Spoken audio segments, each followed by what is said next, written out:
સો finally હવે Google Maps indicate કરશે કે તમારે ફ્લાયઓવર પરથી જવાનું છે કે નીચેથી. Yes, you heard me right. Hi, Gujarat Samachar સાથે હું છું હેલી.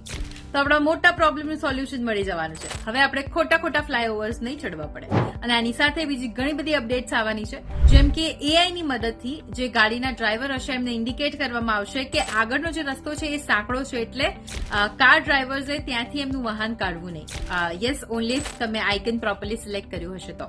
અને આની સાથે બેટર ઇન્ફોર્મેશન મળશે for EV charging stations, including plug type અને રિયલ ટાઈમ અવેબિલિટી. તમે જ્યારે ટ્રાવેલ કરી રહ્યા હો અને તમને ક્યાંક વચ્ચે ટ્રાફિક નડે છે, અથવા કોઈ કન્સ્ટ્રક્શનના લીધે ટ્રાફિક જામ થઈ ગયો છે, અથવા કોઈ પણ XYZ પ્રોબ્લેમ છે, તો એ પ્રોબ્લેમ તમે હવે અહીંયાથી રિપોર્ટ કરી શકશો, જેથી કરીને જે બીજા ટ્રાવેલર્સ છે એ લોકોને આઈડિયા આવે અને એમનો ટાઈમ થોડોક બચી જાય, એમને કદાચ બીજો રૂટ ચૂઝ કરવો હોય તો એ કરી શકે.